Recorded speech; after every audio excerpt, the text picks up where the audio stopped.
Good day, here are today's top stories from the Pna Headlines. We begin at the nation's top office. President Ferdinand R. Marcos Jr. hailed the visit of U.S. Department of Defense Secretary Pete Hegseth, saying it sends a very strong message showing Manila and Washington, D.C.'s commitment to strengthen their alliance. Marcos met with Hegseth at Malacanang Palace this morning as part of the defense chief's two-day visit. The president acknowledged the United States is the greatest force in maintaining peace in the Indo-Pacific region within the South China Sea. He says Hegseth's visit also shows the commitment of both countries to work together for this goal. For his part, Hegseth says the U.S. is looking forward to expanding its defense and economic cooperation with Manila. Hegseth arrived in the country on Thursday evening. In a Facebook post, the embassy said Hegseth is visiting the Philippines as the United States builds on unprecedented cooperation with like-minded countries. The U.S. Defense Chief is set to meet with his counterpart, Defense Secretary Gilberto Chodoro Jr., to discuss strengthening the armed forces of the Philippines and interoperability between the two nations' military forces. In a previous statement, Hegseth said his engagements aim to strengthen partnerships with U.S. allies toward a shared vision for a free and open Indo-Pacific. Shifting gears now, the campaign period for local positions begins today as more than 41,000 candidates spread out to gather support in the May 12 midterm elections. The Commission on Elections reported a total of 41,342 candidates running for district representatives, governor, vice governor, provincial board member, mayor, vice mayor, and councilors in the upcoming polls. The local campaign period runs for 45 days until May 10.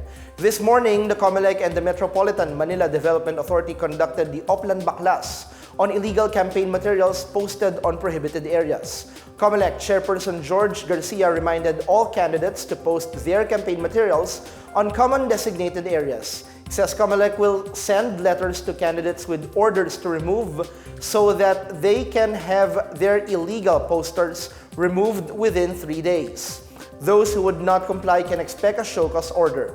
Garcia also reminded local candidates to comply with the directives of the poll body. The Metropolitan Manila Development Authority plans to release an overhaul of traffic measures for the EDSA rehabilitation project next week. MMDA Chair Romando Altes met with the Metro Manila Council on Thursday and presented the so-called final intervention measures in the traffic scheme. Altes says they are tasked to develop the final plan centered on President Ferdinand R. Marcos Jr.'s directive to prioritize the convenience of motorists and commuters. He says that with the expected decrease in EDSA's lane capacity, they would clear and maintain alternate routes which will be identified depending on the final plan. Transportation Secretary Vince Dizon assures the EDSA rehabilitation project is undergoing careful and thorough planning so that the public would not be burdened. On the other hand, Department of Public Works and Highways Under Secretary Roberto Bernardo assures they would speed up construction works for the project. The EDSA rehabilitation project is part of the government solution to alleviate traffic congestion and flooding along one of Metro Manila's busiest thoroughfares. This is also part of the preparations as the Philippines hosts the ASEAN Summit next year. Beneficiaries of the Department of Social Welfare and Development or DSWD's Walang Gutom program are not only filling their stomachs but their minds as well as they learn about cooking and nutrition. It says the monthly nutrition education sessions boost the fight against hunger and malnutrition. DSWD Office for Innovations Under Secretary Edu Punay explains the WGP teaches nutrition education to promote nutrition and behavioral change among beneficiaries. He quoted DSWD Secretary Rex Gatchalian saying beneficiaries learn the value of proper nutrition and the innovative use of ingredients procured through the food redemption process. Attending the sessions is one of the conditions for WGP beneficiaries for them to regularly receive their 3,000 peso monthly food credit. The DSWD opened on Thursday the WGP Cusinero Cook-Off Challenge at the Alicia Community Center in Alicia, Isabela. The contest highlights the culinary skills of WGP beneficiaries while showing the importance of nutritious, tasty, and affordable food for every Filipino family. Rosalinda Marquez and Christine Velsoza from the municipality of Alicia one with their recipe ginataang suso with gabi, crispy kangkong, and dynamite. They will represent the Cagayan Valley in the National Cook-Off Challenge.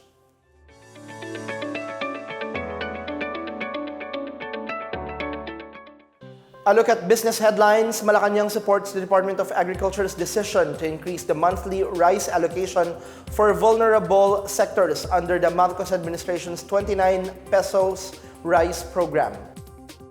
In a statement, Palace Press Officer and Presidential Communications Undersecretary Claire Castro says increasing rice allocation from 10 to 30 kilos will ease the burden on vulnerable groups and will allow the National Food Authority or NFA to buy more rice from farmers. Senior citizens, PWDs, solo parents, and indigents can purchase up to 30 kilos of rice at 29 pesos per kilo each month.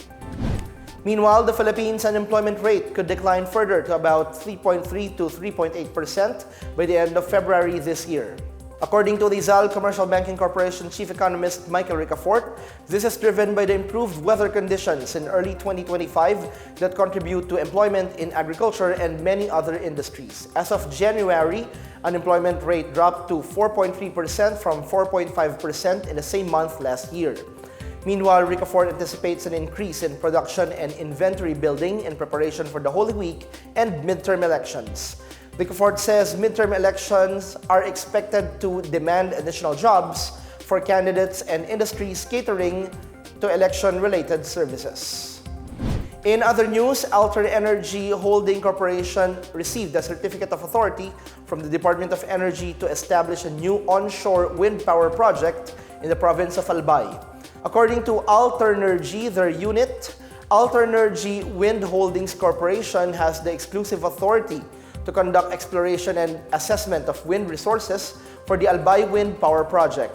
AWHC President Nude Hedegaard said Energy Secretary Rafael Lutilla introduced the COA framework that aims to support developers to mitigate project risks and enhance overall project viability. About 6,318 hectares covered by the project area can produce at least 150 megawatts of clean energy. The project would be part of its next pipeline, potentially exceeding its 500 megawatt target by 2026. That's the latest and the biggest stories on the PNA headlines. For more news updates, visit our website pna.gov.ph, our Facebook and X account, Philippine News Agency.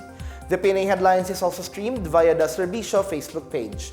You may also watch the PNA Headlines through the Philippine News Agency's YouTube account and via the News and Information Bureau website under PNA News. I'm Bench Bondok. This is the PNA Headlines, bringing stories that unite the nation.